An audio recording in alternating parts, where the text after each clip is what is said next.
Good evening everybody, welcome back to The Life's Good.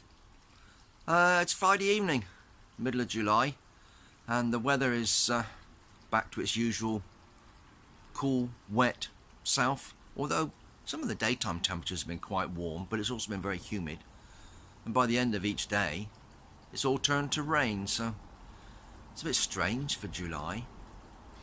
I wanted to do a quick catch up with you.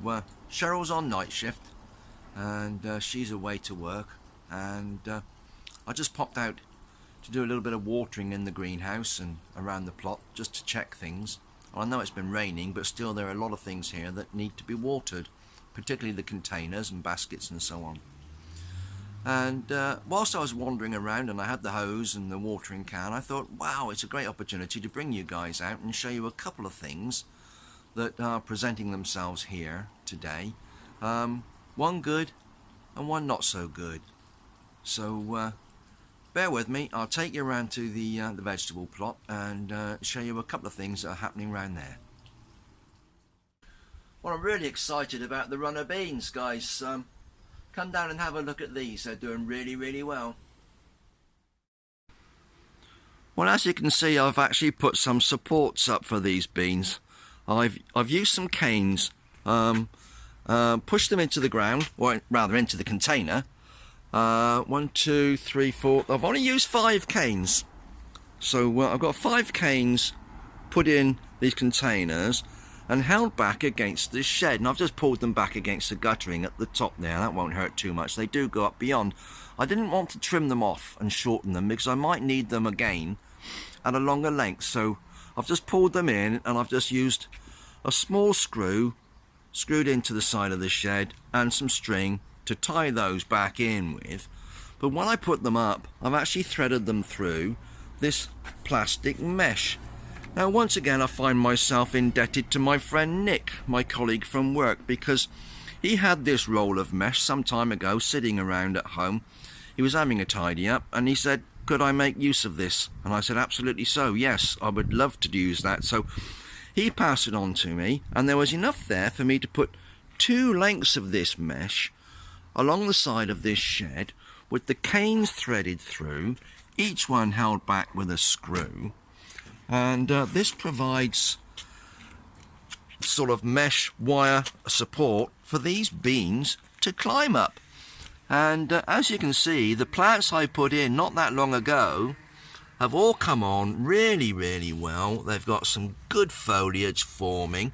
They're sending up these forward shoots, and these will actually attach themselves to this mesh, as you can see this one has done, and they will haul themselves up the mesh, up the sticks, and up to the top of the shed, I would imagine, here up by the gutter, maybe even beyond. But they've come on really well, so I'm really pleased that this little set of pots or containers with the beans in looks to be growing quite well. So the others up here doing okay. Some of these up this end are a little bit shorter and a little bit slower, maybe because they don't get quite so much sunlight this end. I'm not sure, it could be a shade issue, but they're growing, they're okay. They're just a little bit behind these ones.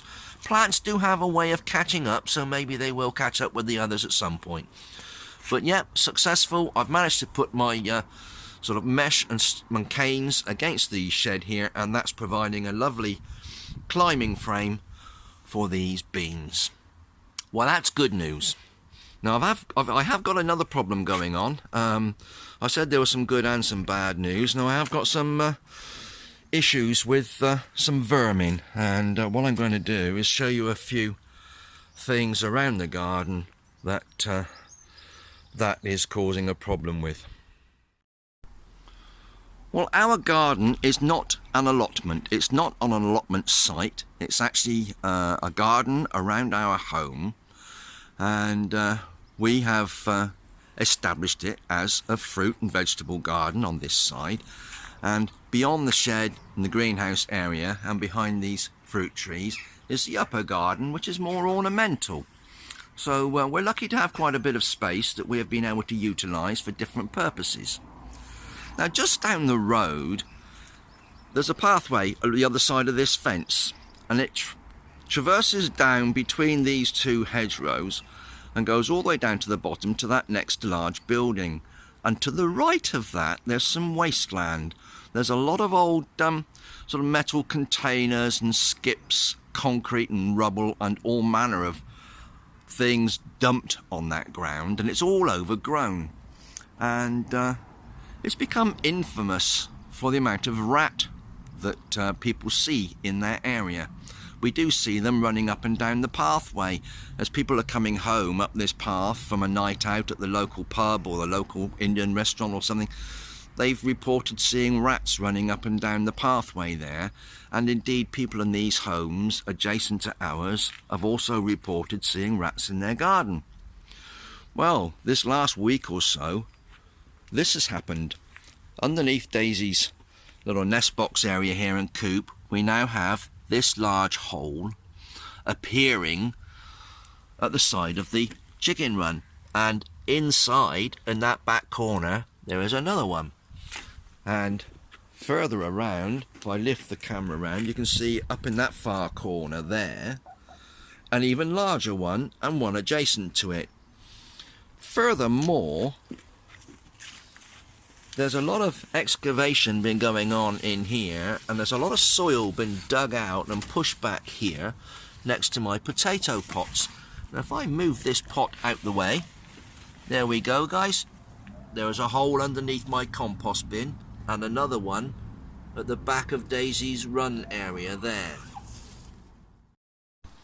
Bringing you back past the greenhouse, there is another hole there. Now I have made an effort to try and block an even larger hole here with this piece of ornamental stone, but they've managed to dig around that.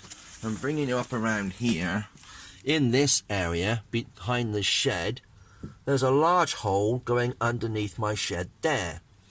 Now I'm going to take you up into the top garden under the fruit trees and show you an area there.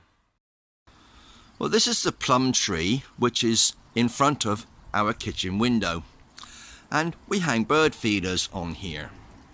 And when the birds use these feeders, obviously they drop a lot of grain and seed and things and bits of the fat balls down onto the ground. Now other birds like pigeons and ground sort of dwelling birds take that food, which is great, they clear that up, but obviously there's a lot left behind as well, and I think that has attracted the rats to come up here as well. And if I just take you in here, you can see that the soil adjacent to the back of the shed, which is through there, my large workshop shed is the other side of this fence guys, and we've got a very large hole there, another hole over there, and another one appeared here.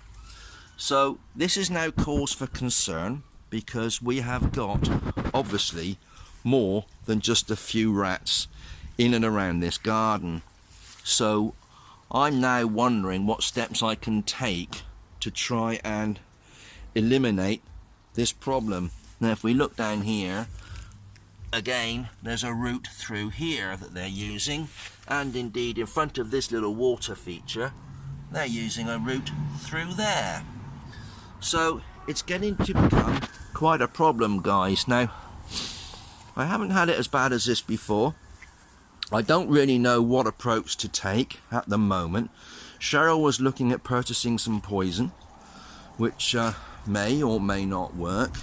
I have acquired a couple of rat traps here, which I have baited this evening with peanut butter, and I'm going to be popping these near these holes this evening to see if they're effective or not. I do own an air rifle, so if I do get the chance and I do see one, there is the possibility that I might be able to shoot a few quite humanely with the air rifle. But It's all quite drastic measures, and I really don't know quite how to approach this problem. They seem to be everywhere. Now I've just come back behind the chickens' little house here. I just wanted to show you on the floor here, not the pot. This is just an old tub that's been sitting around since last year, but the holes in the kitchen, in the chicken run, actually come from under here. And if you look at this, guys, under there, that is totally loose. The whole area here is actually almost hollow underneath. So I'm not sure whether I'm going to have to remove all this and excavate, or just use poison and other methods to try and eliminate them. But almost certainly the problem has originated on that land down there, adjacent to what we all affectionately call the cut, which is the route out of the estate onto the main road and up to the local shops, pub, restaurants, takeaways, etc. So I'll keep you updated on progress with that one. Clearly I need to do something. They're coming through next to the shallots. They're coming through further up there next to the radishes and the peas. I'm really flummoxed as to what to do. I don't like the idea of them being here. It's become a major problem, and I now need to act upon that and see what I can do to sort it out. Well, thanks for popping in, guys. Just a quick evening video.